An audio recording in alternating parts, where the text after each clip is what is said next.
out of Cleveland. You want to be a boss? That's how you be a boss.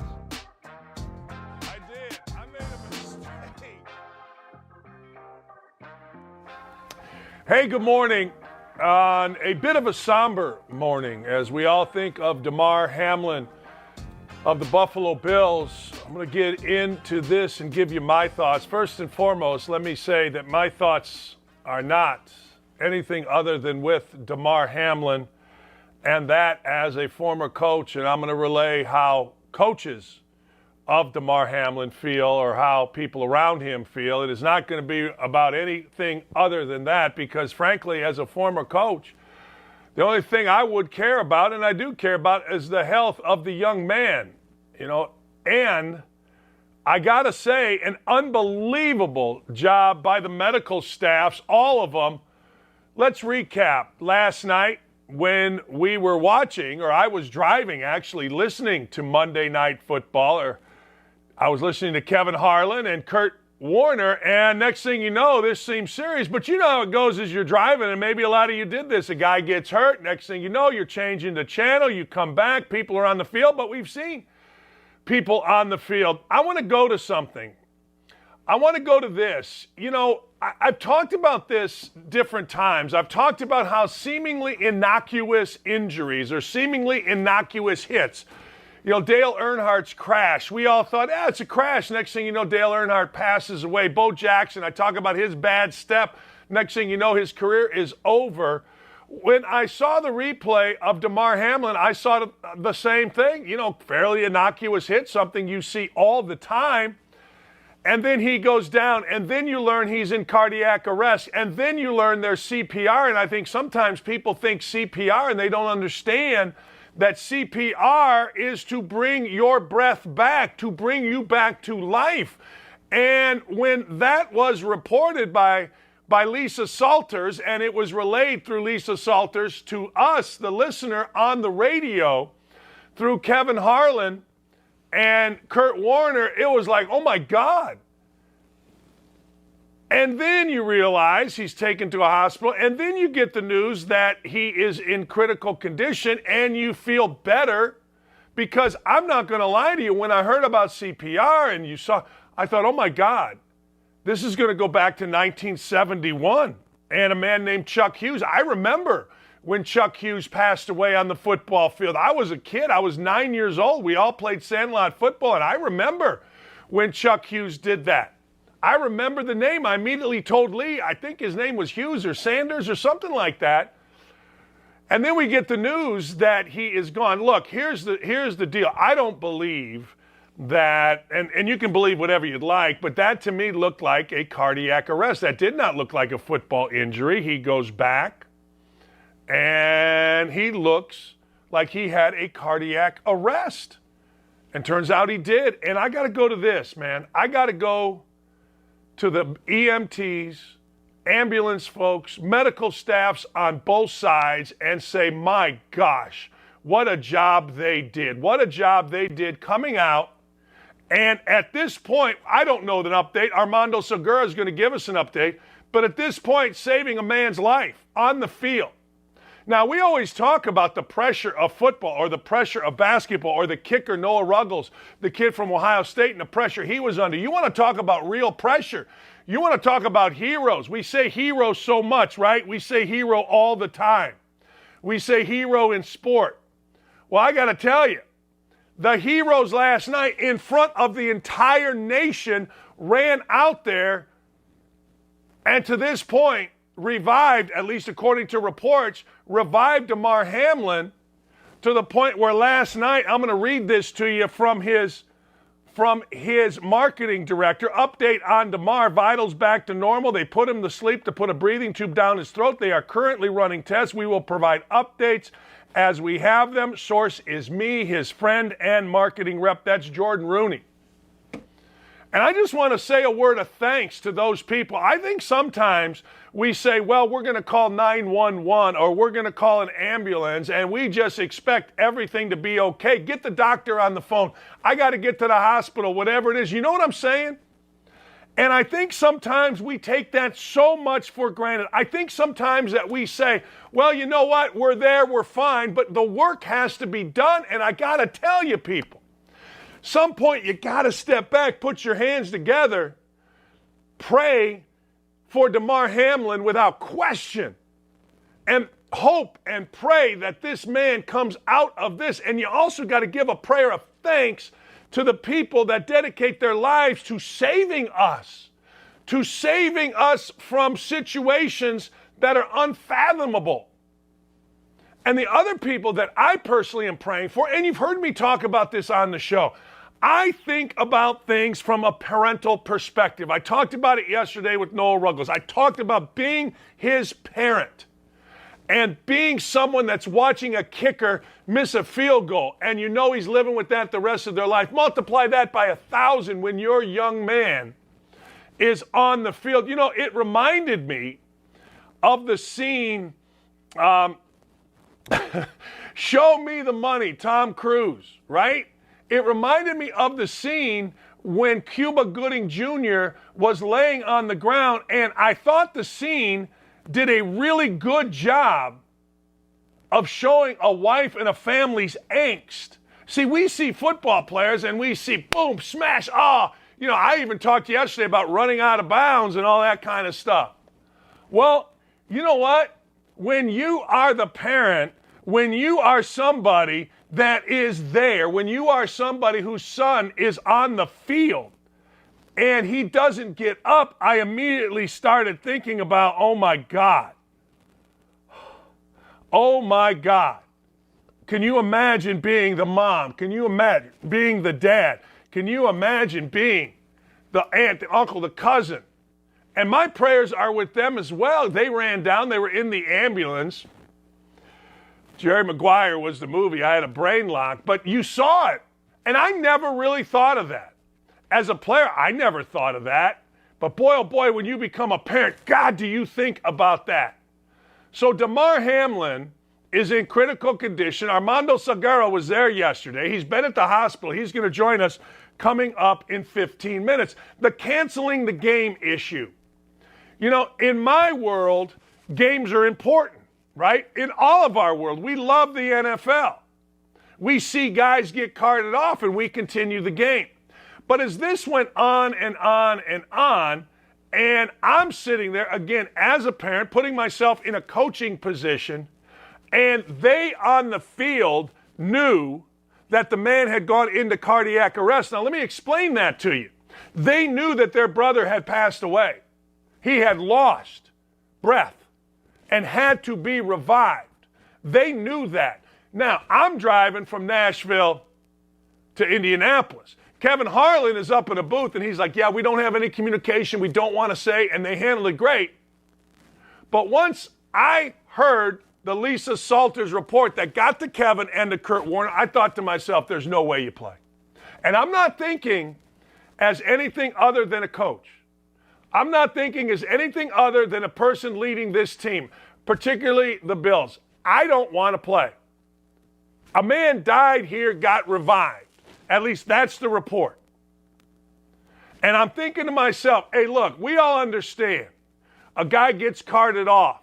Even if he gets carted off on the board and his head, we know we'll see what happened. We've seen so many times what looks to be horrific isn't. But once you thought the thought that a man here had to be revived on the field from a hit, the game's over. The game is over. And frankly, not only is the game over, the only thought reasonable people should have is about the game. I mean, let's just be honest. I didn't tweet at all last night because what are you going to tweet? Other than prayers. My wife and I said a prayer as we were driving, but there is nothing else other than this man getting healthy. Now, that's an easy thing for me to say sitting right here, but let me explain something to you. And we're going to show you reaction. But let me explain something to you. You know, the NFL is big business. It is. And big business sometimes trumps humanity. And I was glad to see last night big business didn't trump humanity. But I also got to say that there's no way as a player you want to play. There's no way.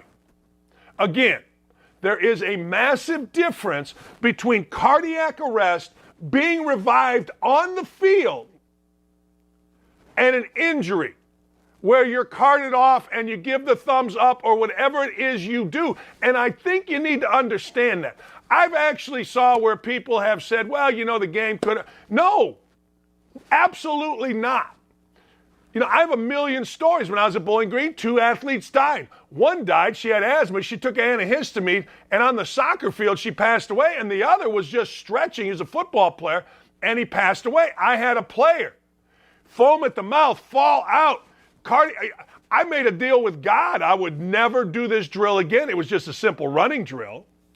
There was no way we're practicing after that. So anybody that said, well, you could have played the game. No, you couldn't have. You just couldn't have. And I was glad that big business in the NFL, big business with the NFLPA said, let's stop this game and figure out the details next. I don't know the details. We'll learn the details. You don't know the details. Nobody knows the details. But let's figure that out next. We've got a guy that died, or at least lost breath. I shouldn't say died, on the field. Let's honor that, if that's the right word, may not be. But let's take care of this and then figure the rest out. And I applaud both. I applaud everybody last night, players on their knees, fans in the stands. They keep saying it was eerily quiet. Again, you may have watched it on TV. I saw obviously the lowlights, the highlights, whatever you want to call them. But when I was driving and you could hear background noise and there was none, I'm also going to applaud the Buffalo Bills announcers. We flipped over. I wanted to hear what they were saying. And you have to walk a tightrope because you don't know. So when you don't know about the injury, then you don't speculate on the injury. But what you also have to do is you've got to be very careful. Like when somebody goes down and it looks serious, you say, hey, look, it's football. You got to compartmentalize if this game's going to start. And then as it becomes serious and more serious and you realize what's really happening, now you've got to be very careful with your words. And I applaud the men of the Buffalo Bills announcing team. I listened to them for about 20 minutes. I listened to Kevin Harlan and Kurt Warner. I got to applaud both of them. I got to applaud the medical staff. Again, I'll say it and I won't stop saying it. These people ran out there and they had to save a life. At least that's the report. In front of the entire nation. They didn't have to throw a pass. They didn't have to catch a ball. They didn't have to make a putt. They didn't have to shoot a free throw. They had to save a life. Save a life in front of the world where one mistake,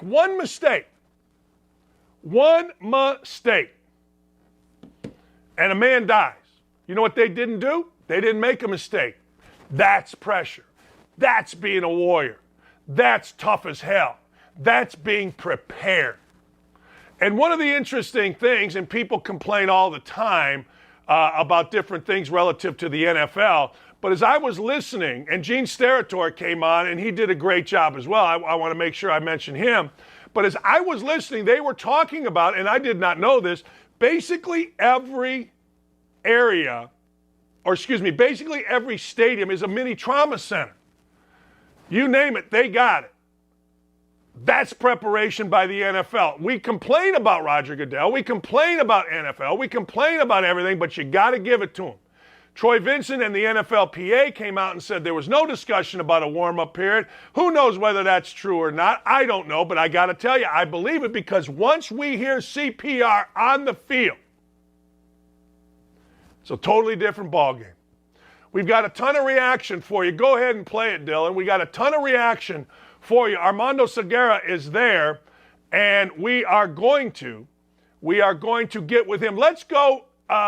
Here you go. Per Joe Buck, once officials gave each team 5 minutes to warm up, head coach Zach Taylor walked across the field, consulted Sean McDermott. Both coaches then sent their teams to the respective locker rooms. Classy move by Taylor. Yeah, I don't know whether or not there's some discrepancy on that, but I don't care, he said, she said. I like the fact that these coaches understood. What else we got here? I like the fact that the coaches understood and had empathy for the situation. Now, a lot of people may say, well, you don't, but just read Twitter. Just read Twitter and all the stupid comments. Here's the comment from the NFL. Hamlin received immediate medical attention on the field by the team and independent medical staff, local paramedics, transported to local hospital, critical condition. Now, again, I want to go to medical staff and EMTs, local EMTs, guys and gals of Cincinnati, that when they were called in the most pressurized situation, you know what they did? Man, they stepped up. They showed out, whatever you want to say. And we need to send prayers their way because they're human beings as well. They are. They're human beings. They're people like you and me. They just happen to do a job where, guess what?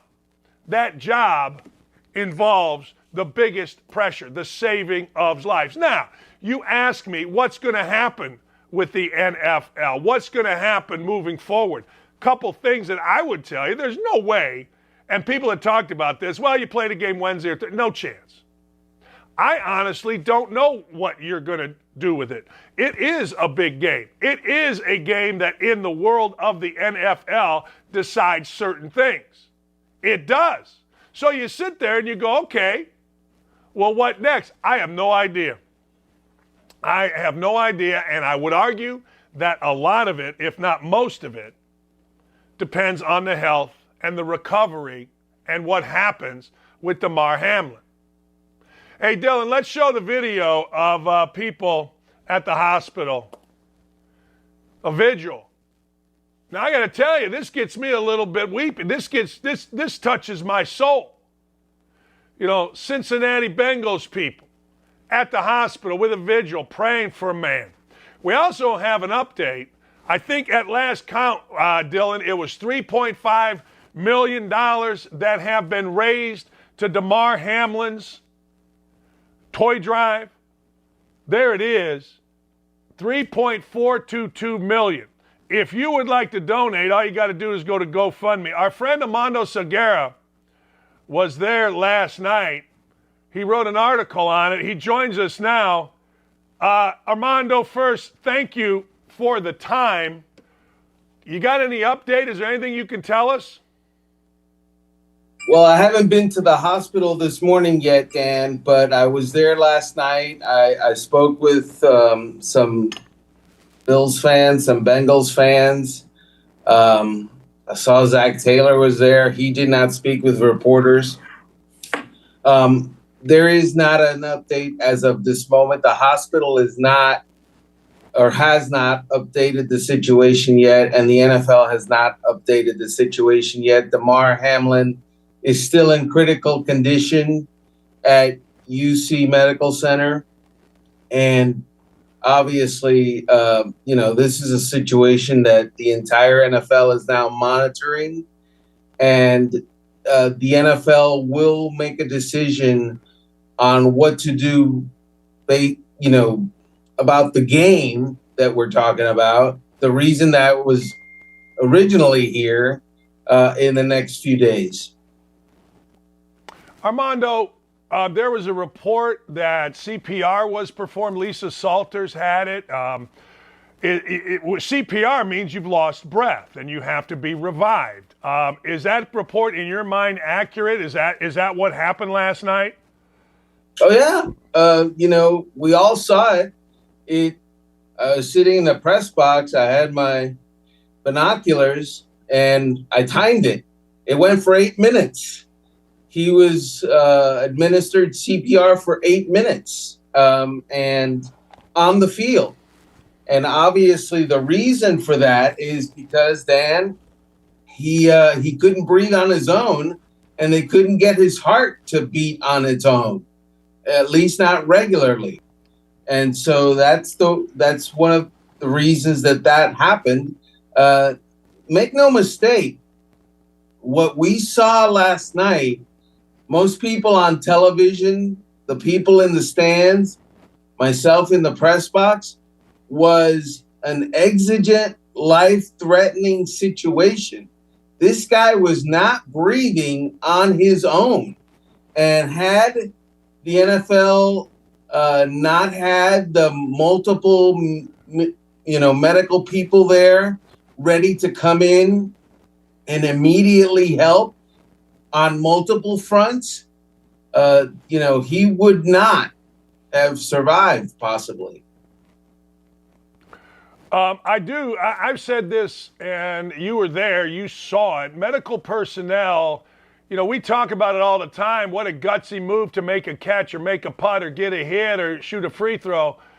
Man, they ran out there, and the pressure of the world was on them. They had, as you said, a life-threatening situation in front of the world. I've been talking kudos to those people in the job they did last night, and kudos to the NFL for putting procedures in place that facilitated this.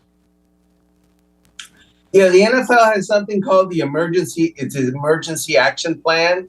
It has that plan for every stadium in the league, and that plan includes the use of an ambulance at every single game, obviously medical personnel at every single game, the presence of a level 1 trauma center within a couple of miles at every single game. And then these people that are part of this plan, they practice their, emergencies at least, once a year at the stadium. And what I was told last night during an NFL conference call is that, in fact, the plan was put into place and was acted upon.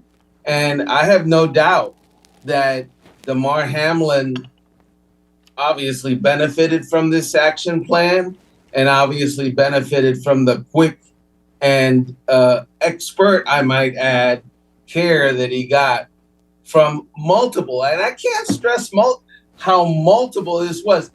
At one point, I counted, Dan, and there were 8 people working on Damar Hamlin at the same time. One person was putting the neck shroud around him.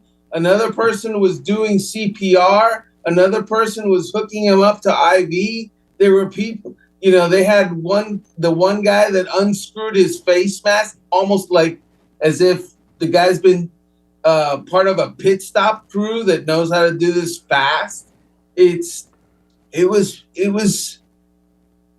a moment that was terrible, and it's a nightmare scenario for the NFL. And yet, in that nightmare moment, there's a lot of people that acted pretty great. Yeah. Oh, my gosh. All right, you mentioned being on a conference call with the NFL. What else was said there, Armando? Yeah, so first of all, I believe ESPN was the one that reported that there was a 5-minute call to basically warm up for the restart of the game. And the NFL was asked about that. Executive Vice President Troy Vincent, who made most of the decisions last night, was asked about that. And he refuted that vehemently. That never happened, he said. And that to even go there, for the league to even think that, his words, would have been highly insensitive, and that was never part of the thinking. Obviously, this is the NFL speaking, and they're going to, tell you what is best for the NFL and what puts them in the best light. But I'm just relaying to you what they're saying. They spoke about the emergency action plan. They talked about how as of last night, like I said, the league was not considering a makeup game or a rescheduling of this game, even though it does have significant seeding implications for the playoffs. There was also a kind of a timeline that was given to us of how things went. You know, I was taken aback by the fact that we spent a good amount of time with Damar Hamlin on the turf and being attended to, and the ambulance there, and players clearly upset by the whole situation. There were players that were praying. They were players that were crying. There were players that were embracing each other. It was very emotional. And I would say to you that within 2 minutes of the ambulance clearing the field and, I don't want to say order being restored, but the field being returned to what its purpose is, which is football, the Buffalo Bills had their defense on the field and lined up as if ready to play. And it was weird because the Cincinnati Bengals never sent their offense onto that field. And there was this moment where you thought, wait a second, what are the Bills doing? Are they lining up to play again? This doesn't feel right. It doesn't look right. And that's when the referee went over to the Bengals sideline, went over to the Bills sideline, spoke with both coaches. Then they gathered together, and then the Bills defense came off the field, and then the teams came off the field and into their locker room. And that's when the temporary suspension was announced before the teams got back into their locker room and decided ultimately what the course for the night would be. Armando, players, I mean, you're so conditioned to play. You just are. I mean, whether it's good or bad, you're just so conditioned, to play. Let me go this route with you. What will happen in your mind to this game? You think this game will not be rescheduled. You don't think this game will be played. So, that's down the road. But people do ask, what do you think will happen here? Well, I and forgive me, Dan, if I said that I don't think the game will be rescheduled, that's my bad, because I imagine that it could be. I'm working on 45 minutes sleep. Anyway, yeah. I mean, I was at the hospital until like this morning. Well, hey, let me ask you a different question. What was the hospital like? You were there. What was the hospital like? What was the scene? Set it for us, will you? Yeah. So we're in Cincinnati. UC Medical Center is about a 4-minute car ride from the stadium. And outside of there, it was pretty much pitch dark. I mean, there are no street lights that follow one after another. I think there was like 3 street lights, to be honest with you, in a 2-block radius. And both Bengals and Bills fans gathered there. And I look over to them. I was taking photos of them, and I see that they're praying together. And so, and it's interesting, in times of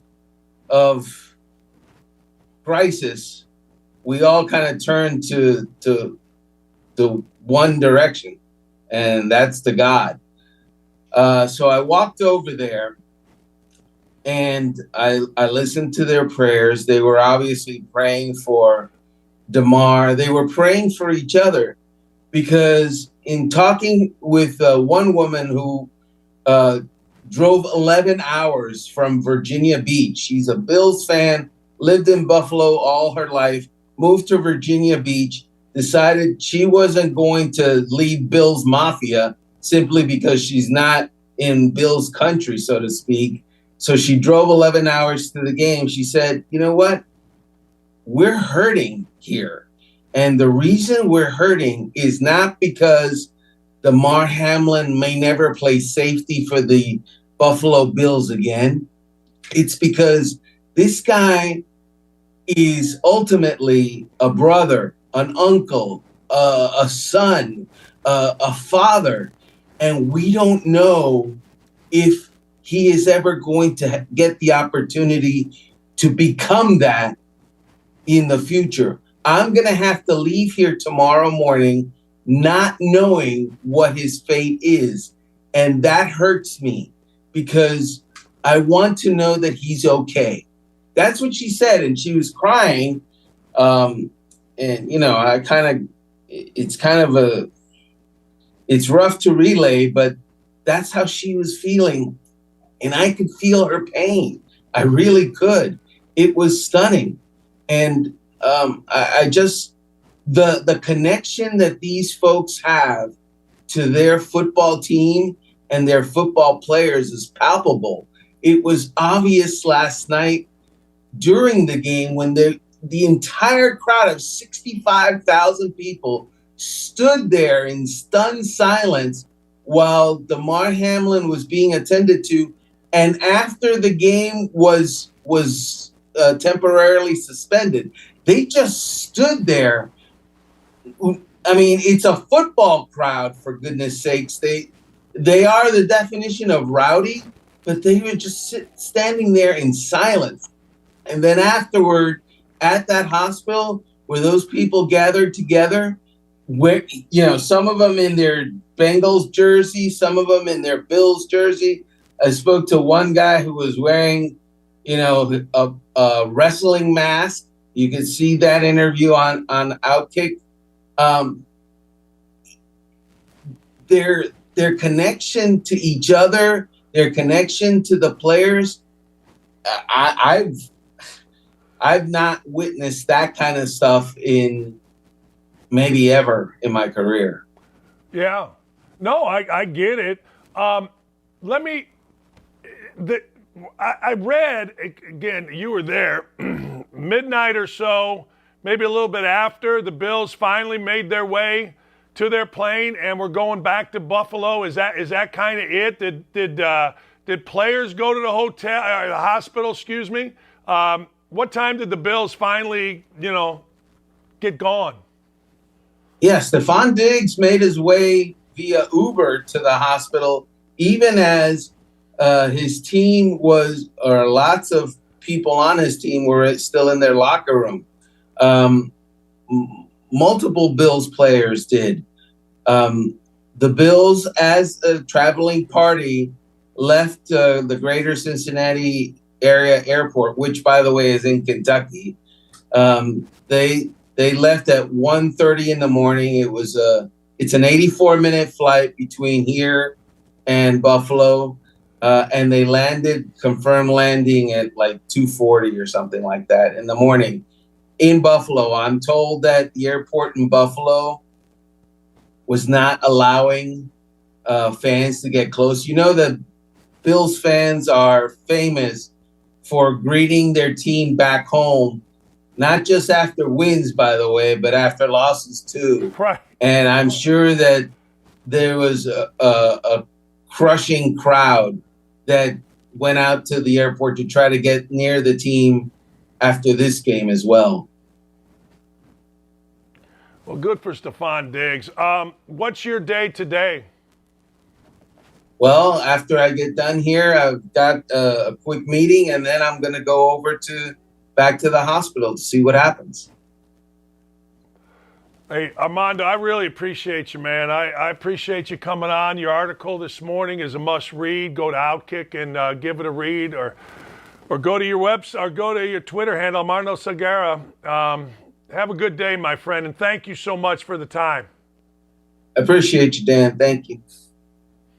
Yeah, that's Armando. He was there last night. We wanted to bring it to you as quickly as we can. We'll be right back. Welcome into the latest edition of the Trey Wallace podcast. I am Trey Wallace, happy to be joined by Saturday Down South national columnist, correspondent, you name it. He does everything. Connor O'Gara, what's up, buddy? How are you? I'm doing well, man. It's nice to do a little home and home with you. Had you on the Saturday Down South podcast last week, be able to come on your show this week. I feel like there's like a million things that we can talk about as we get into bowl season. So, yeah, man. I guess because I went in like 12 different directions with you, so it's only fitting that we probably do the same with me. No, man, it happens. And we're getting into the crazy part of bowl season. Kind of like, the mid-majors are out of the way. Now we're starting to get some of the bigger games that folks can get excited about towards the future. Starting on like Friday, and you get a nice matchup Friday night with Tennessee Clemson, a couple other matchups scattered, throughout the day, then getting into Saturday. If we're looking outside of Ohio State and Georgia and TCU, Michigan, are there two or three games that stand out to you? They're like, okay, these have little implications towards maybe the 2023 season. How about South Carolina, Notre Dame in the Gator Bowl? Really interested to see the way that this plays out for Spencer Rattler, somebody who has just had a season that I don't know if there's a recent comp to it where, and man, after those first 10 games, everybody who was low on Spencer Rattler was like, see, this is why this was never going to work. What a horrible decision. South Carolina kind of wasted a year with all these great skill players, a lot of Marcus Satterfield hate. And now, just like that, after the 2 games that Spencer Rattler had, he's got a chance to do something very unique. And I wonder how that impacts his NFL draft status. I wonder if he is deciding based on how he performs in this game and the feedback that he gets, if he's coming back for another year.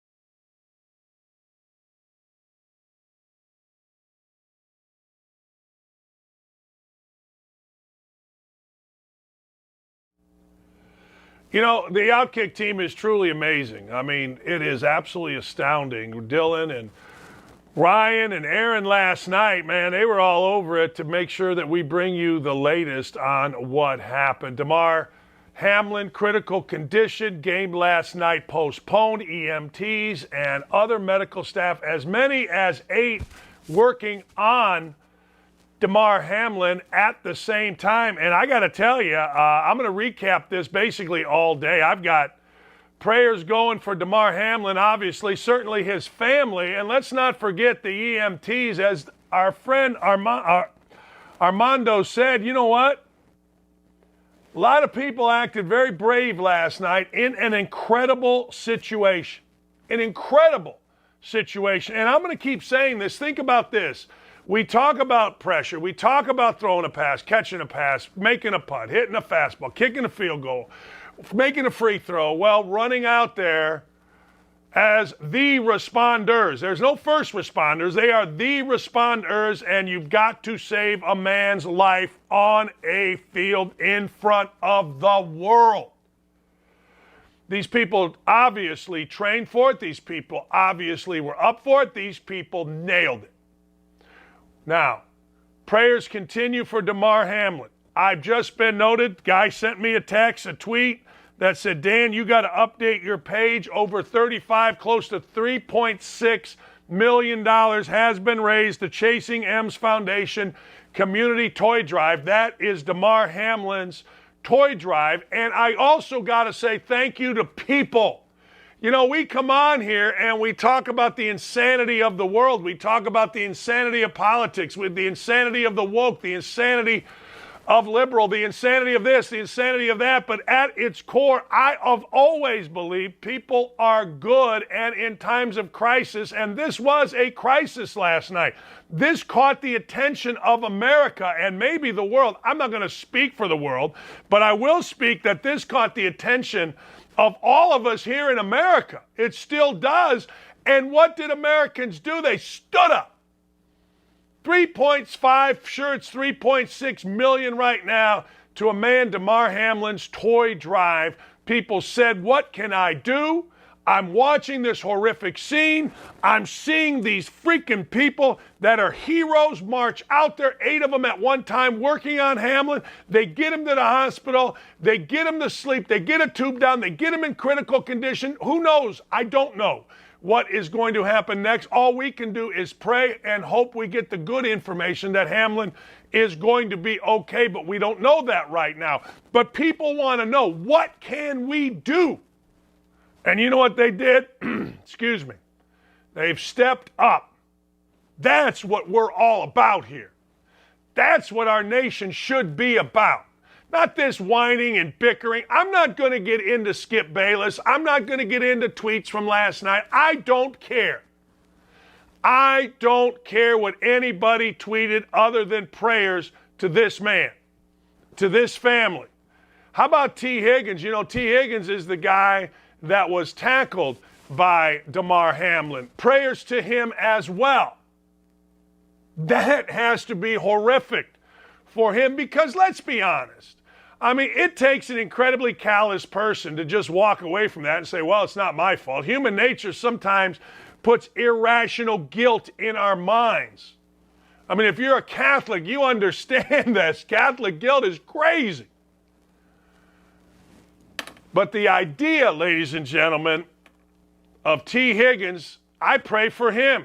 And I'm thankful that as I was driving, I did not see Buck and Aikman. I did not. I didn't see Buck and Aikman. You know what I saw or listened to? There you go, thinking of T. Higgins tonight as well. Must be feeling a lot of different emotions right now. Such an awful situation. Well, it is, because he's a human being. Because he was in direct contact with somebody that had to be revived. Heart stopped, breath lost, 8 people working. And I'm also going to go back to this. You know, we are so quick to criticize. We are so incredibly quick to criticize announcers. Oh, he doesn't like my team.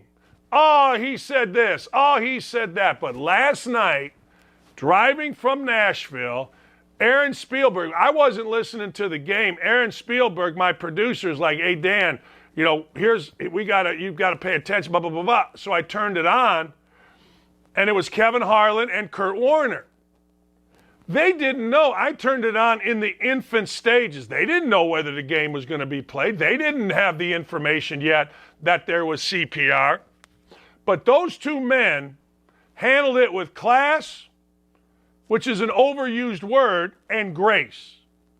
They didn't speculate. They didn't spread rumor. They simply had empathy for the entire situation. They had empathy for Hamlin. They had empathy for the players. They had empathy for the families. And again, didn't speculate. And one of the things that was incredibly, incredibly odd was the lack of noise. Now, again, I don't know how it showed on TV. I saw the highlights, and I think I have a pretty good understanding.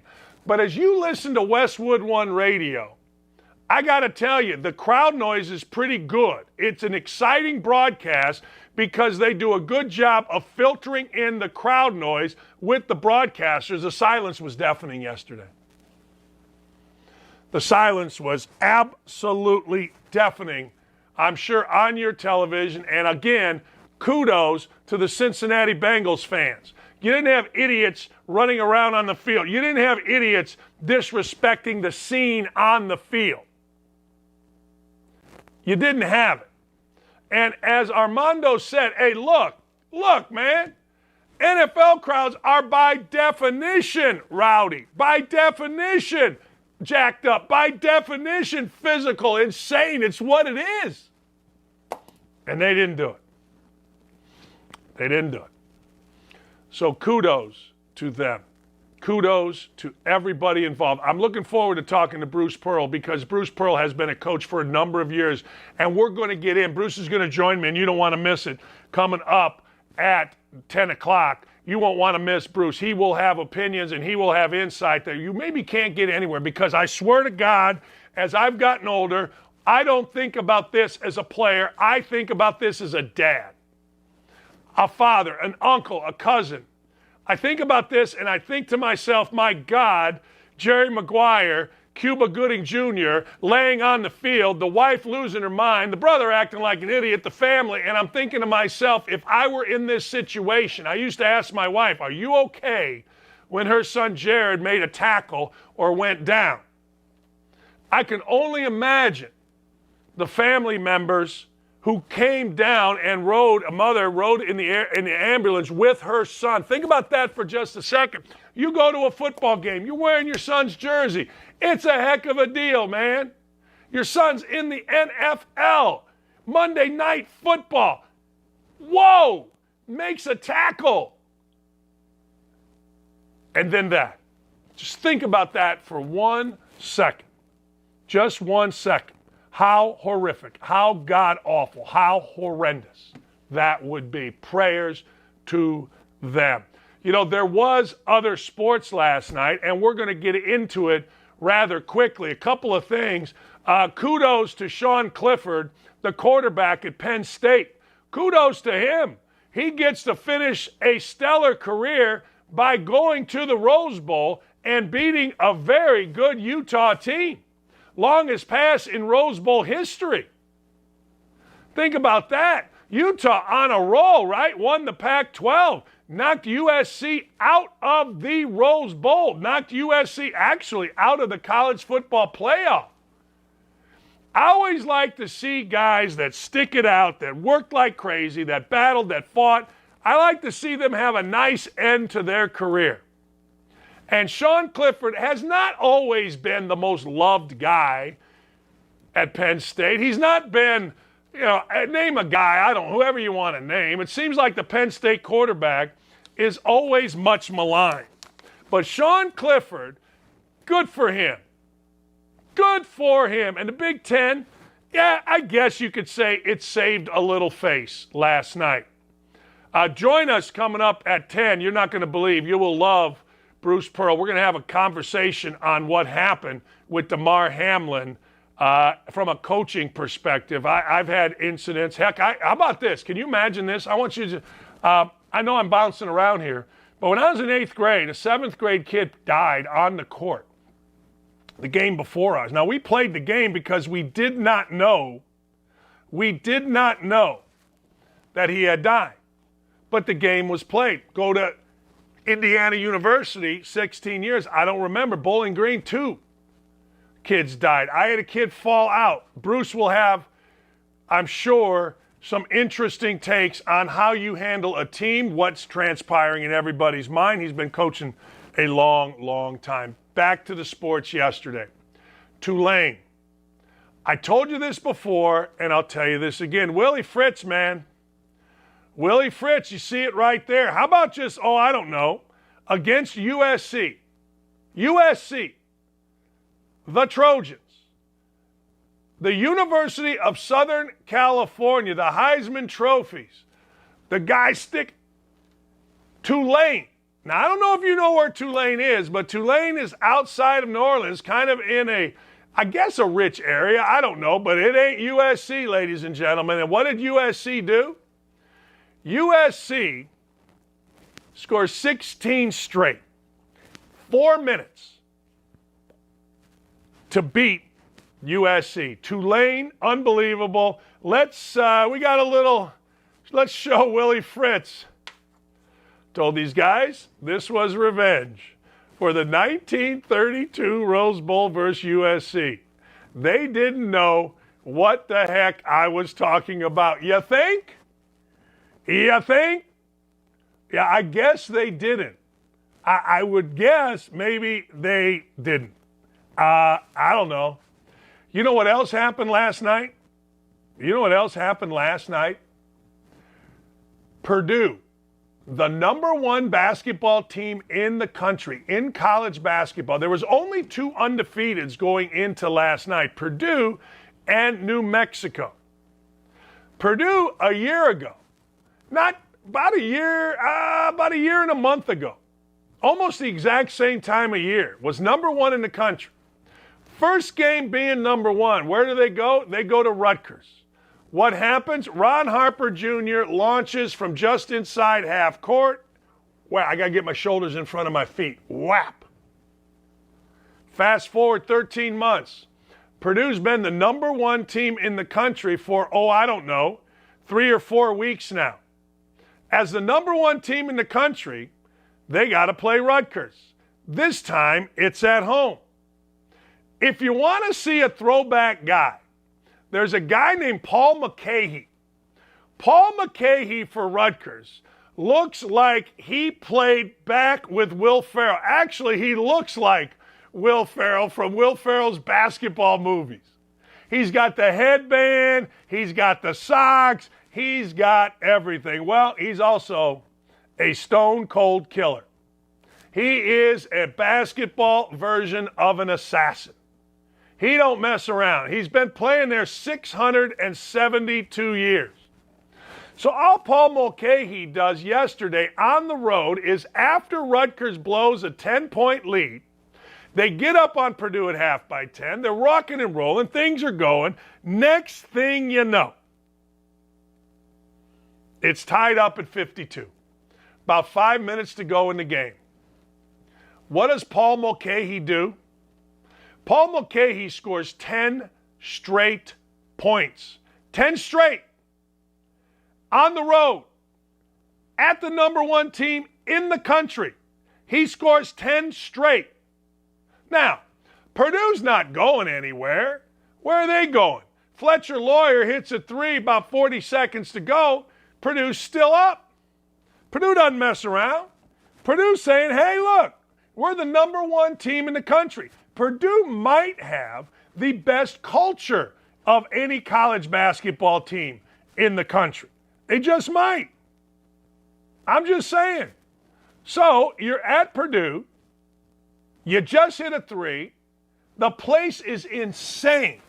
Mackey Arena has a tin roof. So every sound, if you clap your hands, it goes, pew, it vibrates. So what happens? Kid named Cam Spencer. Cam Spencer, after a timeout, one of the great coaches in college basketball, Steve Pikiell, that nobody knows about. Steve Pikiell, whoop, Cam Smith drills a 3, and Purdue turns it over. Next thing you know, boom, down goes number one. There's only one team left in college basketball that is undefeated, and that is Richard Pitino, not Rick Pitino. That is Richard Pitino's New Mexico Lobos. They are the only team. And I got to tell you, my man Bobby Knight is rooting like crazy against the New Mexico Lobos. We're going to have Bruce Pearl coming up here in a moment. But I want to go back to something from last night. I want to go to this. Just a word of caution to people. I've made so many mistakes on Twitter. I've made so many mistakes in social media. I'm looking at Skip Bayless right now. He's on my television. Look, I'm not going to get into his tweet, and I'm not going to get into Skip Bayless.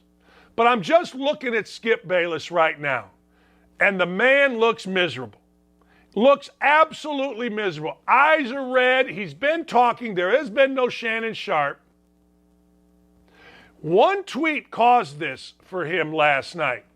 There hasn't been. I know Jen Hale's a friend of mine. She hosts a show. It's Jen and it's Skip, and she's kind of walking him through this because of one tweet. One tweet that he put out. I am not going to say anything about that tweet. I'm not. Whatever you want to do, you do.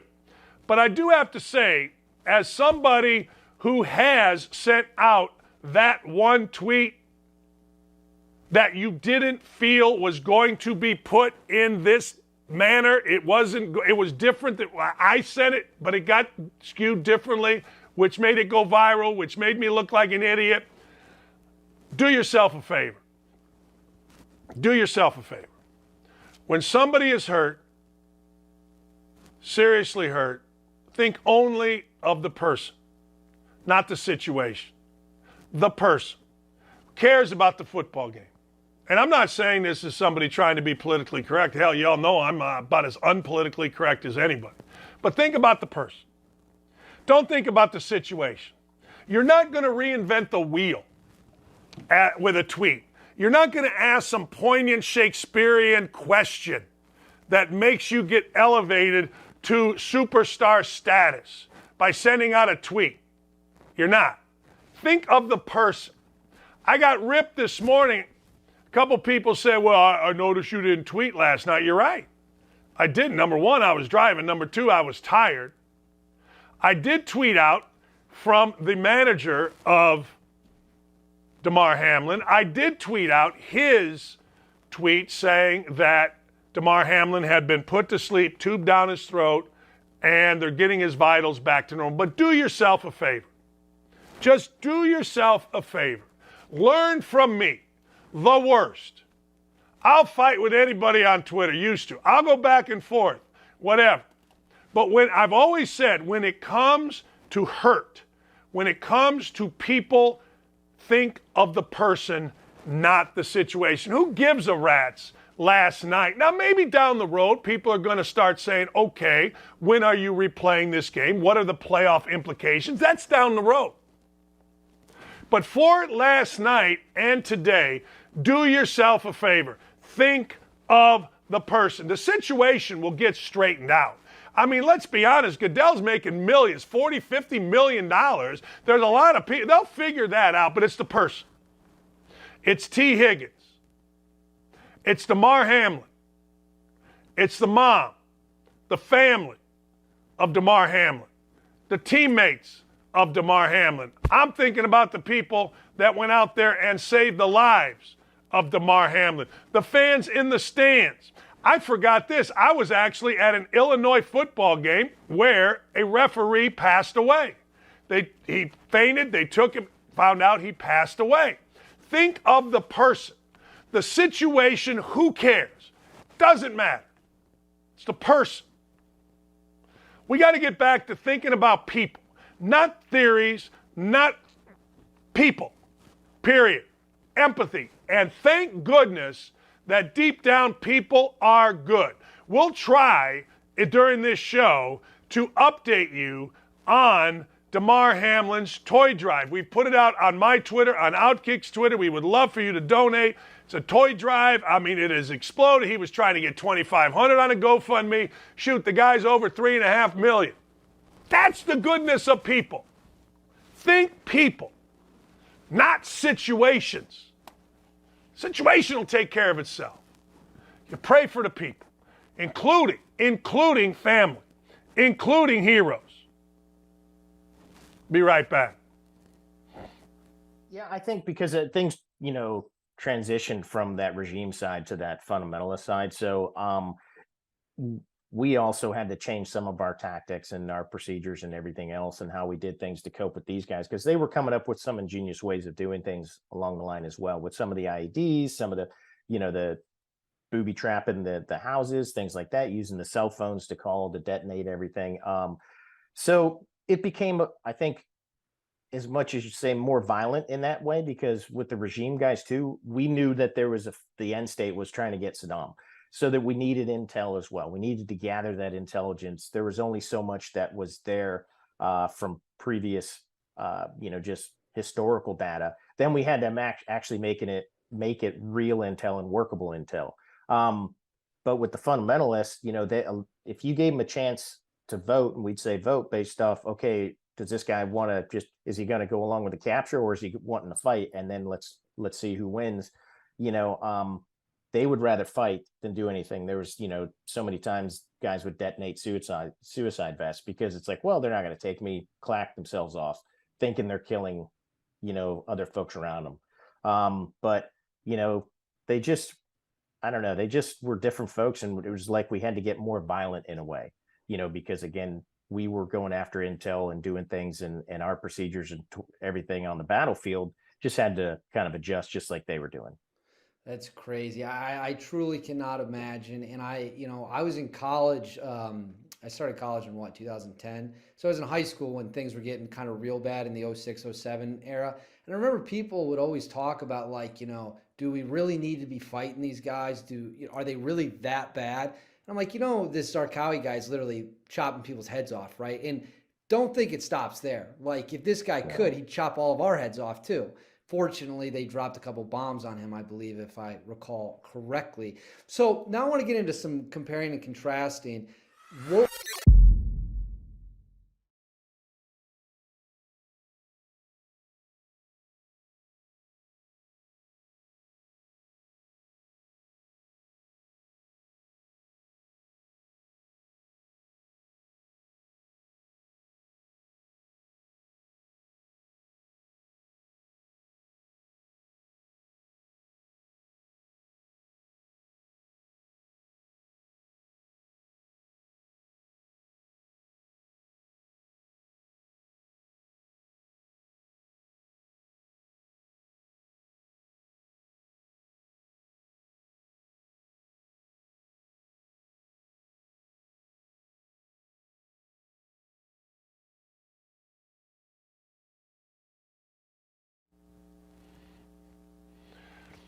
As we wait for Coach Pearl, I want to get into some other headlines for you. I can't wait to talk to the coach. The coach been coaching a long time. He's got a heck of a basketball team, but more importantly, he has been in situations where we are today, which is a tragedy on the field that hopefully, prayerfully has an ending, a happy ending with Damar Hamlin. Couple of news notes that are very interesting, actually. Reports are starting to surface that Jim Harbaugh may be, in fact, it is being called a done deal, that Jim Harbaugh will listen to and, in fact, accept an offer to coach in the NFL. Now, I got to ask you a question. I got to ask you a simple question. How about the Colts? How about let's do it with the Colts? As a Colts fan, that would turn the entire deal around. I see Bruce, Coach Pearl is hooked up with us. Coach, you got me?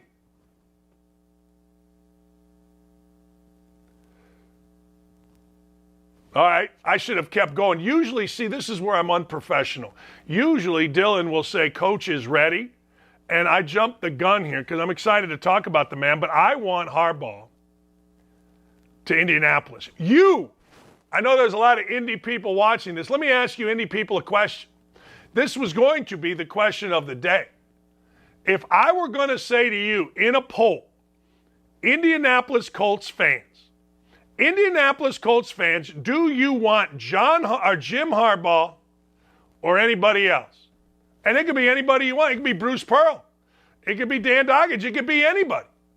Do you want anybody else?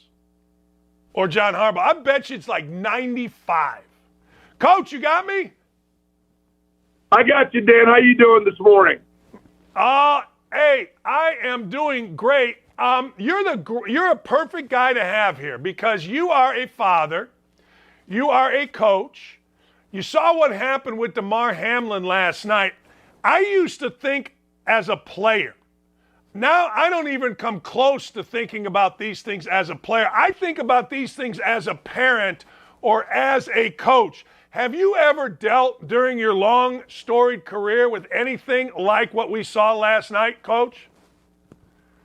Yeah, Dan, we had a player collapse in a practice situation. After practice, we had a pretty good workout, and he was just running a few extra sprints with a teammate. They were racing, having fun. And all of a sudden, he just fell out, and he had his heart stopped, and it was electrical. And our trainer, this is the thing about having trainers and authorized trainers in position at high school practices. It's worth the investment. Every school administrator should be looking at this. and recognizing these things can happen. And because of the folks that they had on the field right away last night, you know, they were able to get, hopefully now, able to get them started and blood flow to the brain. And we had defibrillators, you know, on the walls, and bam, we popped him back in. And unfortunately, you know, he really wasn't able to resume his play in sports because he had a condition. You know, I've had a number of deals, including a kid at camp. But anyway, I don't want, as a coach, when something like that happens, what do you say? How do you address your team? Well, you know, Dan, I think a couple things that was amazing about last night. You know, first of all, the players all began to pray. You know, number one, you got to turn it over to the docs, and then you got to go right to the Lord, and you've got to just have the Lord hear our prayers. And then I was so impressed by the crowd at Cincinnati. I was so impressed that they were patient. They were waiting. I mean, it's a big game, whatever the implications, you know, tailgating, Cincinnati, whatever. And they immediately went to prayer and applauded the teams when they left the field. And, you know, I just think God's got a lot going on. But when he hears all those voices, and he was able to respond. So I think that's what you've got to do. And I think they obviously made the right decision, because that is a life and death situation. And it just would have been, wrong, you know, for them to continue to try to play the game after one of their brothers is fighting for his life. And that's the thing. I mean, people can be critical of coaches. They can be critical of players, whether they're professional. We're all, you know, it's like everybody's critical of everybody. But in that locker room, you know, I haven't been in the locker room in about 15 years, but in that, you're there every day. That locker room, whether you're black or you're white or you're Jewish or you're Christian, it don't matter, right? It don't matter, man. No, it doesn't. And then, you know, you begin to learn a little bit more about him, and you learn about his Christmas program. You learn about his family, you know, and the pictures of him, you know, running over to his mom before the game. And, you know, a lot of our listeners and fans, you know, think that it's just about, you know, kids being talented or athletic, and therefore, because they're talented and athletic, they're just, you know, so blessed. Listen, the guys that make it are the ones that take advantage of the blessing. Yes, they're talented and blessed, but there are a lot of people out there that don't take advantage of it. And you know, these guys work hard. These guys train hard. These guys are disciplined. They're not afraid to fail. They're not afraid to compete, and they deserve to be in the position win. And so for me, you know, seeing him, you know, he's taking care of his family, and you know, we live in the greatest country in the world. Greatest country in the world. Anybody can be anything. And so my first thing is, man, how that affects. And I know when the players are on the field, they're thinking about how this affects this young man's family. You know, that please, God, let him come back, let him live, let him be healthy, let him continue to do what he's doing. And that's part of your coaching. Again, I think. Maybe Calipari. Well, no, I know Calipari. You have a real sensibility about what you just said. I feel like, look, these guys are playing for me, and I got to win games, right? I got to win champions. I want to get to the Final Four. Yeah. But there is a bigger element to this. You've been very vocal on a variety of issues that most coaches aren't. We talked about this, I don't know, a couple months ago when you were on. You're not afraid to stand up for your faith. You're not afraid to stand up for your players outside of basketball. But you know, Dan, it's like the same thing that you're doing, in the sense that, look, just because we may say a certain thing about, you know, being grateful to be able to worship the way we worship, or calling out racism or anti-Semitism, or having different discussions that are left or right about issues involving abortion or politics, the thing that we've lost way too much in this country, which concerns me, is I respect other people's opinions, and I may or may not feel the same way. It's not about whether I agree with them. I just may not feel the same way, but I respect that they feel differently.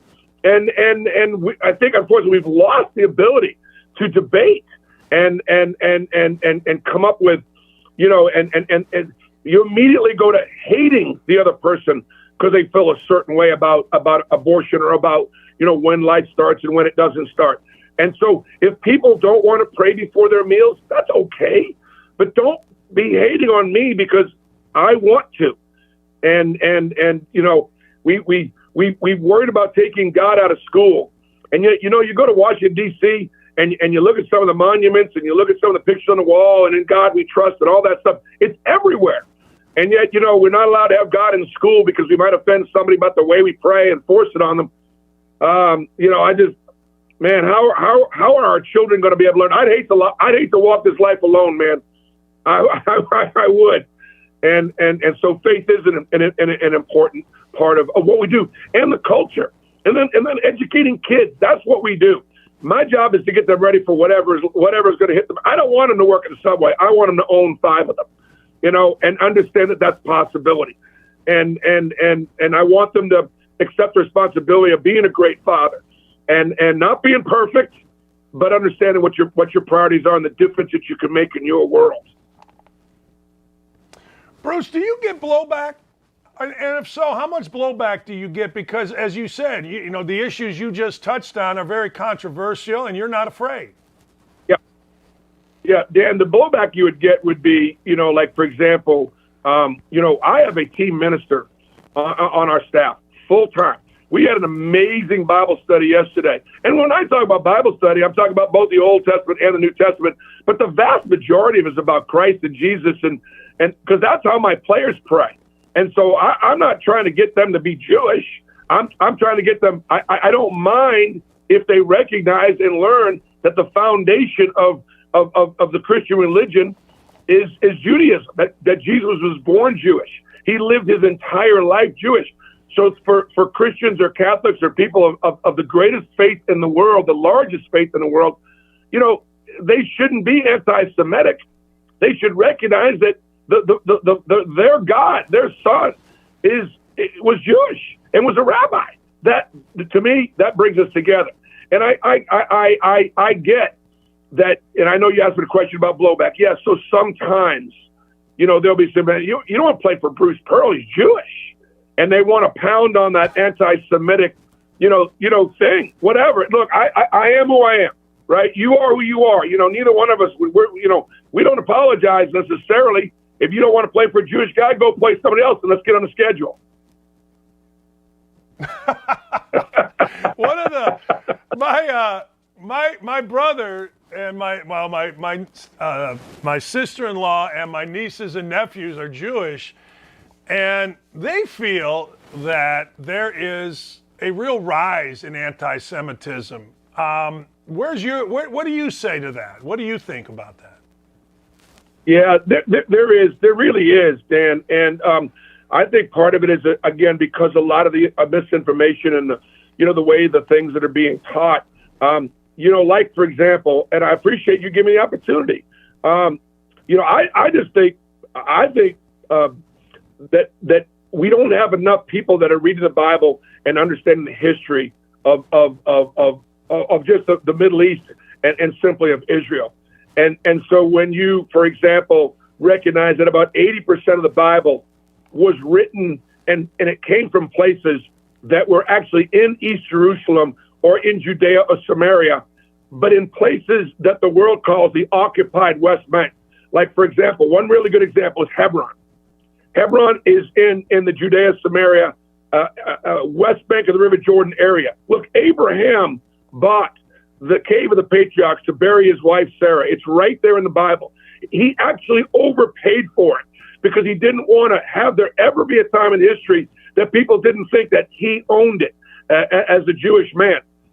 Well, people want to say that should not be part of Israel. Well, I mean, look, when Jacob in Genesis, it's Genesis. I forget exactly what chapter it is. When Jacob says to his son, "Please bury me where my father's buried," he wants him to take him from Egypt and he wants him to bring him back to Israel, back to Hebron. And so I think that's part of history, and that's misunderstood. And I think therefore, they think Israel was simply created after the Holocaust. It wasn't. The Jews have been living in Israel longer than the Parisians have been living in Paris. Bruce, when you, because you weren't always outspoken on these issues. Did something change for you? Did you just, because for me, when I left ESPN, I'll be honest with you, I'm like, you know what? I see a world around me, and I want to have a voice in that world, right or wrong. And more than just saying, well, Bruce Pearl's got a great player and he hit a three and yay rah. Did something change for you that you said, screw? Okay. You still got me, Bruce?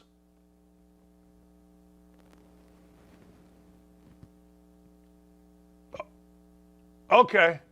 Well, with coaches, you got to have assistants. It's like, I remember asking Urban a few months ago, like, what you miss about coaching? He goes, I miss everybody doing everything for me. And you're seeing a perfect example of an assistant coach. But the interesting thing for most people, as you get older, you shouldn't be the same as you were when you were in your 20s. I mean, let's just be honest about it. If I'm the same as I was in my 20s and 30s, then I've done a bad job with my life. Sure, I may think about those times. Sure, I may have, 20 or 30-year-old thoughts, but my world should not be the same. I should expand. And you take criticism with that. Is Coach back with us? Is he? And that's what I see out of Coach. I look, and this is why I admire him. I admire the fact that, hey, look, nobody – I was just saying about you, Coach, there's nobody that's going to prepare a team harder. There's nobody that's going to coach a team harder. There's nobody that wants to win more than Bruce Pearl. And really, there's nobody that's won more than Bruce Pearl, so we'll combine all that at different places. But you're not the same guy you were when you were at Southern Indiana when you were in your 30s. And we have to grow as people. It's the reason I left ESPN. I didn't want to talk about the same stuff. I didn't want to hear if I said something on Twitter about a political view. I didn't want to call from Lee Fitting saying, hey, you can't do that, right? So did something change for you? Dan, I think it didn't really change. It's always been in me. But my platforms have just gotten bigger. So having been at Tennessee or having been at Auburn, your platform gets a little bigger, and then you want to try to take advantage of it. So last year during the NCAA tournament, we're playing, and I got a question about Ukraine, which just opened the door. I wasn't going to have an NCAA press conference about basketball and team and all this stuff and bring politics into it. But I got a political question, which then gave me an opportunity to talk about, Purim was a holiday that was going on at the time. And it was a story about, Queen Esther, convincing at the time the king of Persia to not kill all the Jews, which is what his advisor Haman was advising him to. My Hebrew name is Mordechai. Mordechai was Esther's uncle. Esther's uncle spoke to Esther and said, look, Esther, if you don't do this, then your people are going to be destroyed, murdered, and at some day it's going to be you too. And Esther spoke into the king, and he wound up not doing what Haman had advised him to do, saved, hundreds of thousands of people. And so then it took me right to the Iran deal and said, okay, we're going to go ahead and we're going to give Iran billions of dollars and trust that they're not going to have nuclear weapons. It just doesn't make any sense. And so I spoke into it. At a press conference in the tournament, you're talking about these kind of things. My guess is every writer in the place, their jaw dropped and said, hey, they whispered over and said, what the hell is he talking about? Well, again, it just has, it's a position that you're in. It's a responsibility I think you have. And then what you do is you ask people to forgive you, if they don't agree with you, and it's okay. I kind of get back to that. In the sense that, I love reading different things and I watch different stations and I read different books and what I say doesn't necessarily make me right, but this is just how we feel. I want peace with Iran. Oh my God, the Iranian people are wonderful. And right now they're involved in a revolution. Their leadership is Islamic extremists is dangerous. Israel is not going to sit back and let them get a nuclear war. They say that they want the destruction of the United States of America. They want the destruction of the state of Israel. if your neighbor next door says they covet your wife and they want to take your wife, you're going to sit back and let them? There's no way. There's no way. And so, Clint Eastwood said, keep your friends close and your enemies closer. And I don't know, for me, in some ways, I'm not sure who our friends are and who our enemies anymore, but I think we better find out. You think Ukraine's a friend? I think Ukraine can be a friend.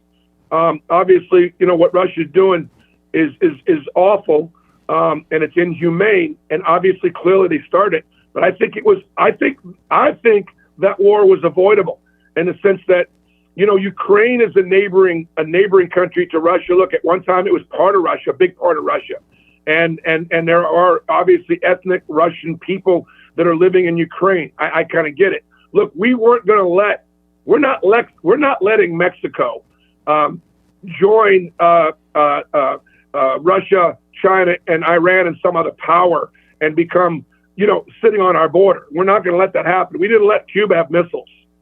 So when Ukraine wanted to become part of NATO, that needed to be dealt with. That needed to be dealt with at the time. Look, they should. It's as a free country and an independent country. I'm not so sure that that them being a part of NATO was really realistic.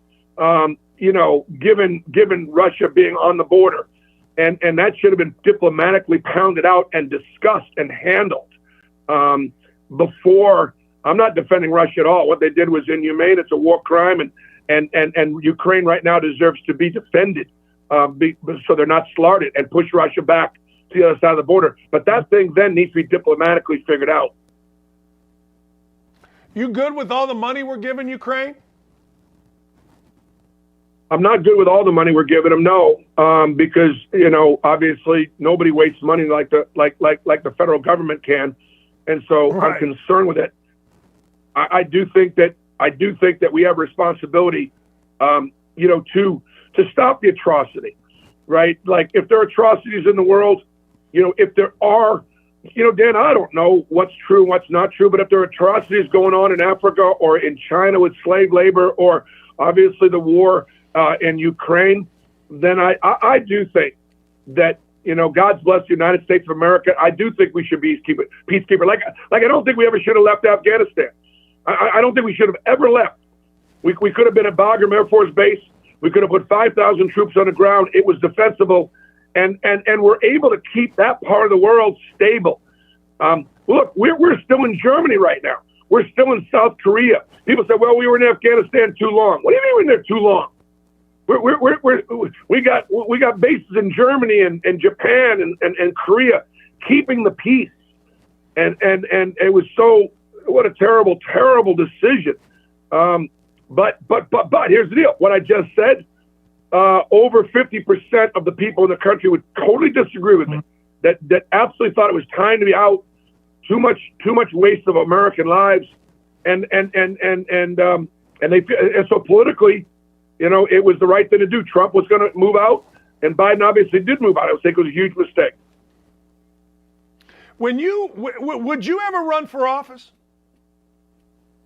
No, I don't know.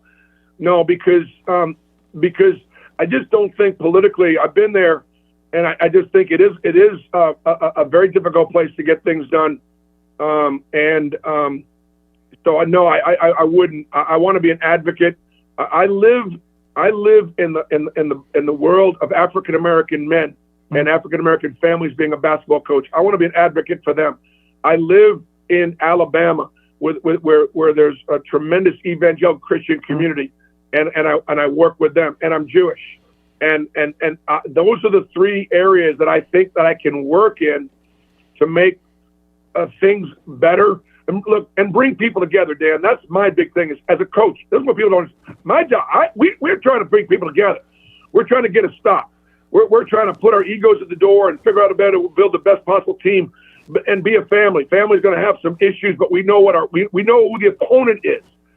Now, at the same time, I want to bring people together. Like I want the Palestinians in Israel to be the envy of the Arab world because these Palestinians are living in Israel. They got better schools. They got better education. They have a better economy.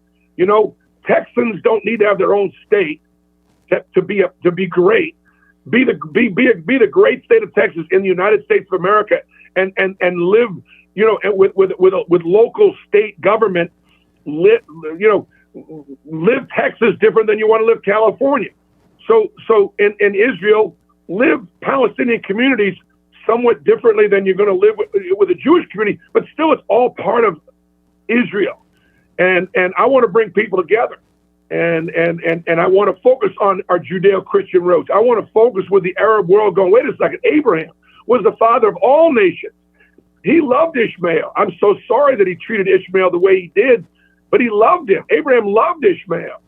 And okay, let's remember our history, but remember Abraham's still our father.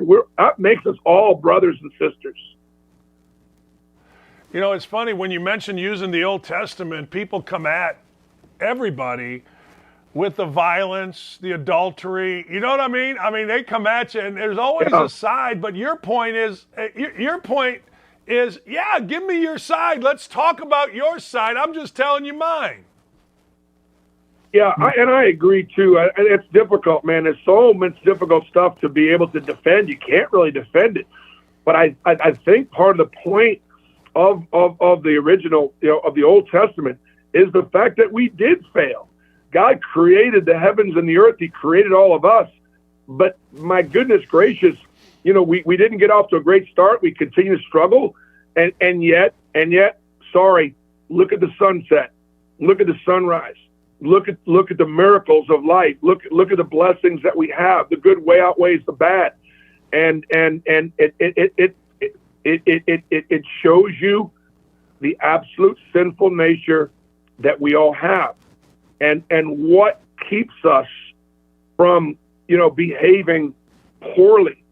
And I do think that is where faith does come in. I know you know, Jewish people don't exactly, there's no guarantee for heaven for us. And so through prayer, worship, through good deeds, you know, we'll try to be pleasing to God. And then, Dan, but for the grace of God, I don't know for sure what happens in the next life. Whereas I know Christians believe very strongly, and I'm glad they do, that their belief in Jesus is the ticket to heaven. And I'm so glad they have that. But I know this is real. And I want to do everything I can to try to please God as much as I possibly can within my own sinful nature. I can't let you go without talking about your team. The other day, I'm sitting with my family, and I turned your game on against Florida, and I couldn't stop watching. The crowd was great. The game was intense. I don't know if this is one of your better teams. I have no idea. But I'll tell you this, man. I liked watching your team once again. I always do. But it's a fun team. It is. It is a fun team. We're playing 10 guys. You know, I think the league's going to be a rock fight. You know, you get into conference play. I just had Wendell Green up in here before we got on the phone and talked about not getting too high, not getting too low. You know, all of a sudden you start turning on conference play and games in the 50s. I mean, first team is 60 wins. And it's because we're so well scouted. The game is so physical. The kids are all engaged. I mean, the toughest league in the country is the one you're in. And I just think, look, in our league in the SEC, I think Tennessee and Alabama right now have demonstrated maybe they got a little bit of an edge. Arkansas, Kentucky have been sort of picked next. But look at Missouri. Look at Mississippi State. Look at LSU.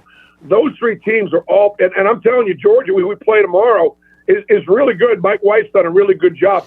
There just are a lot of really good teams in there, and it's going to play its way out. I think there's going to be a lot of teams and a lot of conferences that are going to be around 500 or a game or two above or below. There's a lot of parity. That transfer portal has created a great deal of parity. It's hard now to get good freshmen and play good freshmen at the Power 5 level. You got to be a great freshman, to be able to play at our level. Otherwise, you got to be older. And so we're still feeling the effects of that COVID, that transfer portal, the extra years of eligibility. Georgia's got a player that's a seventh-year senior. He's a seventh-year senior. I got a freshman matching up with him. He's 7 years older, than one of my guys out there. And so, anyway, it's all good. That's not a complaint. That's sort of how it is. So it's going to make for a very competitive conference season across the country. And I'm good. I like my team. My kids have worked really hard. Defense has got to carry us right now. Defense, we got to. If we start shooting a little better, we'll win a little easier. All right, but I got to ask you, Mike. There's a guy named Mike Zierk. He says Bruce Pearl was my vice president of sales during the time he was out of coaching at Tennessee. Tennessee head of the Board of Regents, Bill Sampson, was the CEO of H.T. Hackney. Bill had Bruce working for him, and Hackney started a furniture division. Were you the vice president of sales? Well, I was the vice president of the company, and Bill Sampson, is a wonderful Christian man in Knoxville. I had a chance, Dan, to go coach down in Dallas for the G League team, but I didn't want to leave my family and go down there. And Bill gave me a chance to stay. And I worked XM Radio. I worked ESPN with you. So, Dan, while you and I were working together at ESPN and occasionally spending time on the radio together, I was working full time because, I lost an $11 million contract at Tennessee. I needed to work 3 jobs to be able to pay the mortgage and pay the bills and the college tuition. But that's just what we do. And I got to tell you, I've had my daughter, Leah, who works at Turner Sports. She said to me one time, she said, Daddy, I've probably never been more proud of you. After you got fired from coaching at Tennessee, you went and worked 3 jobs to be able to pay the bills to keep the family from whatever. And look, you got to do what you got to do. If it was easy, anybody could do it, brother. You know that it's not easy, but it's doable. This is the greatest country on earth. I agree. Thank you, Coach. That's awesome stuff, man. Thank you so much. Hey, Dan, we'll catch up at the end of the season. God bless you and your family. Happy and a healthy 2023. And keep doing what you're doing. You're making a difference in your world as well. Well, you certainly are, Coach. That's Bruce Pearl. I mean, I just love talking to the man because the man is stepping outside of just being a coach. I said this when I was coaching, you impact a lot of people, but in the jobs that I have had, whether it's an anti-tobacco campaign or whether it's a bikes program, whatever it is, you get to impact a lot of people. And I love the fact that Coach is not only one of the best, if not the best coaches in college basketball, but he'll speak on his religion, he'll speak on his faith, he'll speak on his politics, and it's fantastic. That's why I love talking to the man. All right, I got a top 5 that is all about last night. It is 100% about Damar Hamlin when we come back. I want you to hear it, and I want you to think if I'm right, if I'm wrong. But I got a top 5 coming all about what we saw last night. College football's in trouble. There's a lot of people trying to keep it from happening. I think it's a general consensus across the college football landscape. We want to play football. College football is a huge part of the fall. It's a huge part of Americana itself. Just really felt like people in the country needed college football to just feel a little sense of normal. Big news from the Big Ten as the conference releasing its 10-game football schedule. We go home thinking there's going to be practice the next day. Everybody gets a text, stay home, everything's canceled. Big Ten fall football season has been canceled. We just believe collectively there's too much uncertainty. I guess what I'm trying to understand, though, Kevin, is that was the same position you had 6 days ago. The Big Ten is an unmitigated disaster. There was a ton of confusion. There was presidents saying one thing, there was coaches saying another. Players had to be silent, coaches had to be silent, ADs had to be silent. People said, how does what you just did make any sense? And nobody really knew what the heck happened when they voted to cancel the season. You make this huge historical announcement, and then Kevin Warren never does a press conference to explain it. It was like a masterclass in how not to handle a crisis. The word really that was lacking in all of this is transparency. It felt like a lot of stuff was happening behind closed doors. Even today, we still don't know what occurred. So you don't tell us parents, that's fine, but you're not telling the young men that it affects. We have to make a decision to save the season. What about the history books? What about the rivalry games? What about Paul Bunyan's axe? How is that not going to go to a team this year? This is a failure of epic magnitude, the Big Ten presidents and leaders should be held accountable for the disastrous decisions that they're making. Then the commissioner doubles down, saying his decision will not be revisited. And that's the point. It felt like a war was declared on the Big Ten and Kevin Warren. Everything turned political. Because if this is medical, then you would have stopped the game of football a long time ago.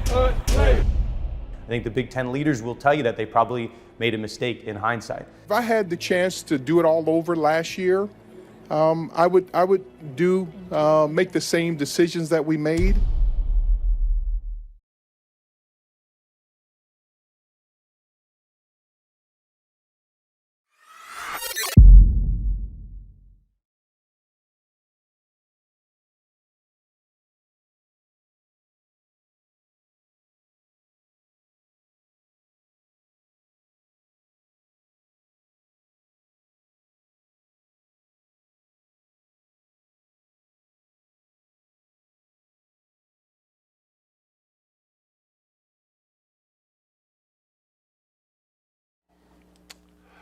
You know, last night we talked about it basically all morning, and Armando Salguero was nice enough to join us. He was at the hospital last night after Damar Hamlin had and went into cardiac arrest, we've learned now, and was revived on the field by a wonderful group that ran out and did their job in front of the nation, ladies and gentlemen. I got to give you top 5 from last night, and it is all involving this situation. Top 5 things I saw last night, and you could put these. Look, don't hold me to the order, right? I mean, you could put these in any order you would like.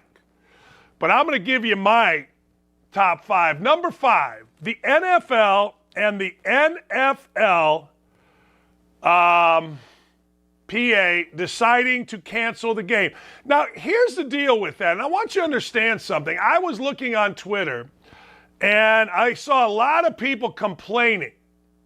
A lot of people are saying, hey, look, what's taking so long for this game to be canceled? Why don't we just cancel? It's not that simple. It's just not that simple. There's a lot of elements that go into this, and we want to so quickly rush to a judgment. We want to so quickly say this is what should happen when we are outside the sphere of the game, the broadcast, the event, the ceremony, whatever it is. I love the fact that the NFL and the NFLPA allowed things to settle down, allowed the players to have their time on the field. They were going to, no matter what, give the time for the workers to do their job. They were absolutely going to do that. That's one thing. But they allowed the players and the fans to have a moment. You don't just see the ambulance going off the field and guys coming out there wiping the game off. That's just not right. I love the fact that the NFL and the NFLPA, Troy Vincent, DeMaurice Smith, whoever, Roger Goodell, took their time, allowed grieving, and this wasn't a show. Like, I think sometimes after a game when guys pray, whatever, this was nothing other than real life humanity played out on a football field for one of their own. And I love the fact that they allowed it to happen. And I'm going to include the fans in this. You're sitting in the stands. You're jacked up for a football game.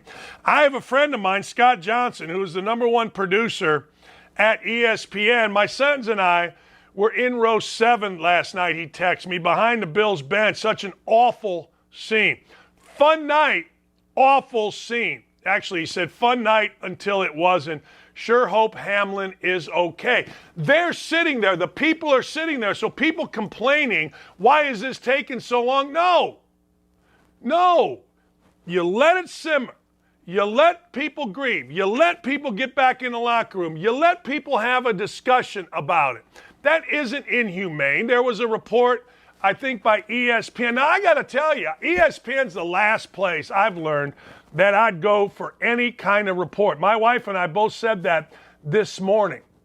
We both said, look, if you're going to go to ESPN for anything, you're going to get one-sided, and frankly, I can't listen to it. I absolutely can't listen to it. So Troy Vincent, it was said by ESPN, who is the NFLPA's guy, it said that Troy Vincent was considering giving the players 5 minutes to warm up and then resuming the game. Now, I don't know who's telling the truth here. But Vincent said, frankly, the competitive aspect never crossed my mind, never crossed our mind internally. The goal was to get a pulse on how the players and the coaches were dealing with the situation. It was about Damar and making sure, look, I've never seen anything like it since I've been playing, so immediately my player hat went on. How do you resume playing when such a traumatic event occurs in front of you in real time? That's the way we were thinking about it, the commissioner and I. I'm going to say something else. And Vincent goes on. He says, I'm not sure where that even came from. Frankly, there was no time period for the players to get warmed up. Frankly, the only thing that we asked was that Sean Smith, the head official, communicate with both head coaches and make sure they had the proper time inside the locker room to discuss what they felt like was best. So I'm not sure where that came from. 5-minute warm-up period never crossed my mind. I was the one that was communicating with the commissioner. We frankly never crossed our mind to talk about warming up. That's ridiculous. That's insensitive.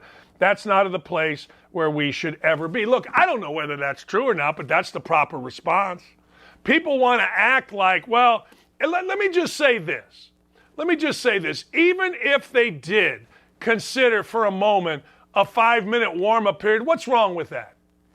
You consider all options in time of crisis. I'm glad Troy Vincent said they didn't. I am. But we're so quick to jump on everybody for every decision that they make in this circumstance, and that's just not fair. As Troy Vincent said, now Troy Vincent's been in the NFL for 1 million years as a player, as a rep, as now the head of the NFLPA. Hey, look, we were in communication with the officials, with Roger Goodell, coaches and players, and that's exactly what you should be. So I will say to you, kudos to both. The easiest thing in the world to do, the easiest thing in the world to do is to criticize people having to make real-time decisions. Good for you, NFL. Good for you, NFLPA. Figure out the situation later. And if that's today, fine. Tomorrow, fine. But you got to know what's happening with Damar Hamlin. Second, number 4, the kudos to the Buffalo Bills radio staff, the radio network. Kudos. Last night, driving, I've got Sirius XM radio. We're listening to a countdown. Trace Adkins is doing a countdown. All of a sudden, I get a call from my producer, Aaron Spielberg. Hey, are you seeing what's going on in Monday Night Football? I am not. So he explains. We go to it. I'm going to get to Kevin Harlan in a minute. We're driving. We got a couple hours. We're in Louisville. We're driving. I turn on the Buffalo Bills broadcast after I listen to Kevin Harlan and Kurt Warner. I want to see what the locals are saying, and Sirius allows you to do that. So I turn them on, and I got to tell you, they were terrific. They were empathetic. They didn't speculate. They were calm. They didn't enrage. They didn't do anything other than, actually, if you want to know the truth, fill time with respect. That's how I kind of looked at it. Because by the time I got to the Buffalo Bills, by the time I got there, it was already down the road, and it was in that area where you didn't know whether the game was officially going to be canceled, not going to be canceled, and there wasn't really an update on Damar Hamlin. So kudos to the Buffalo Bills, radio staff, their sideline, all the people involved in that for doing what you're supposed to do as pros. You're supposed to be calm. You're supposed to tell the story. You're not supposed to speculate. This is not the time for forecasting. Hey, this might happen or that might happen. And they had somebody on the sideline that was searching for answers. It was beautiful. It was perfect. I got to get this hair out of the way. It keeps getting in my face. In a bad situation, they handled it well. Number 3, speaking of handling it well in a bad situation, there are 3 guys, that I love listening to. Mike Tirico, Kevin Harlan, Jason Benetti. Same order. 1, 1, and 1. As I said, Lee and I are driving last night. We're coming back from Nashville. We turn it on. I go to NFL radio where I know Kurt Warner and Kevin Harlan are I don't know their broadcasting. That's a lie. I turn it on. They're broadcasting, and I start from the beginning. They still were broadcasting Damar Hamlin on the field. Same thing. There was no forecasting. There was no speculating. There wasn't anything other than empathy and as much information as they could possibly get. And let's be honest, it wasn't like anybody had information. It wasn't like anybody, and you see that picture right there, was going to leave that particular area as they watched their fallen brother and run over to a reporter and say, hey, this is what's happening. No. The focus of everybody in the stadium, including the reporters, was on what was happening on the field with Damar Hamlin. And that's the right way to go about it. We have talked about it on this show. We have said you can't speculate on injury because two things always stuck in my mind. Dale Earnhardt's crash. Dale Earnhardt's crash didn't look like any crazy crash.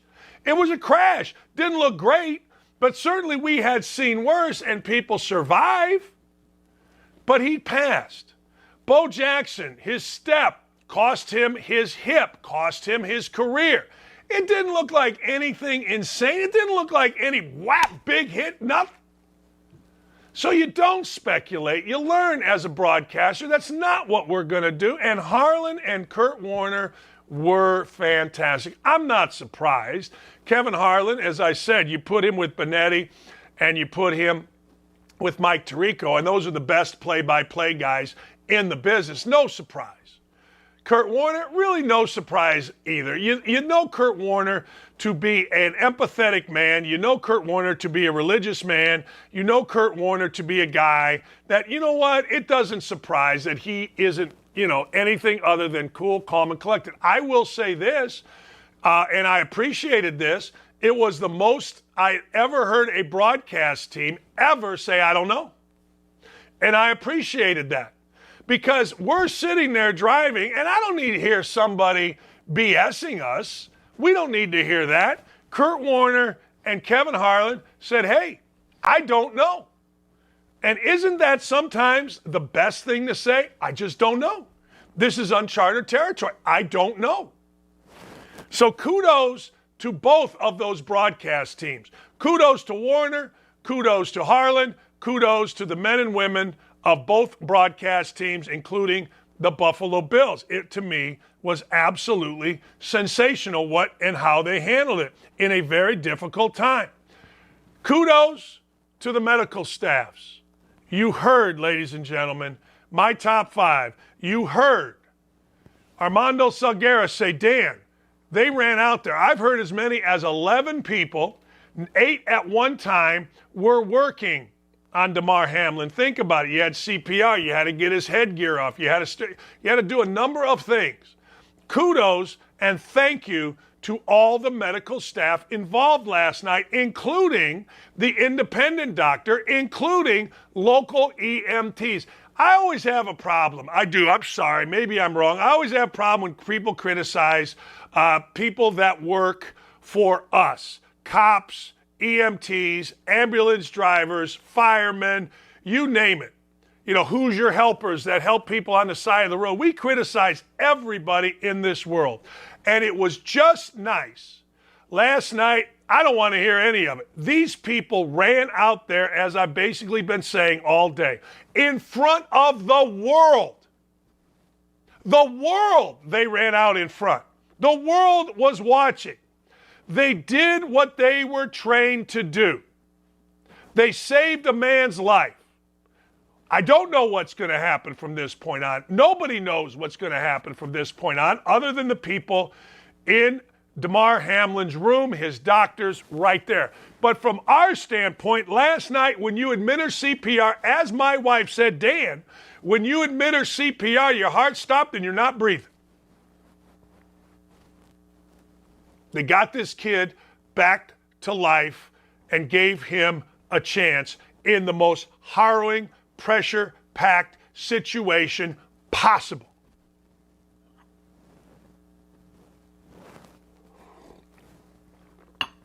And then lastly, prayers for Damar Hamlin. Damar Hamlin, by all accounts, seems like a great dude. He was a 6th-round pick, could have gone to Ohio State, could have gone to Penn State, went to Pitt. He's from McKees Rocks, a town in Pennsylvania. Became a 6th-round pick. And in becoming a 6th-round pick, became a really good player. And as we have seen, and I don't have the update, maybe we can get that before, but I love, and those of you that pay attention to me and this show, you know I love kids. You know I have a thing for kids. You know I can't watch movies where kids are injured. You know I can't. I just can't. Sorry, I can't. But the truth of the matter is, what he is doing for kids through his bikes or his toy program, regardless of whether we have all contributed, is fantastic. Regardless of if there is millions out there raised, which there is now, or he gets the 2,500, regardless, what a great thing. What a great thing giving back. So prayers for Damar Hamlin.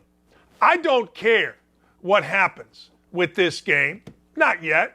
Maybe I will down the line. Maybe at some point we all will. I don't know. We all go back to our lives. We always do. It doesn't matter. You can go back to 9/11. We go back to our lives. You can go back to anything you want.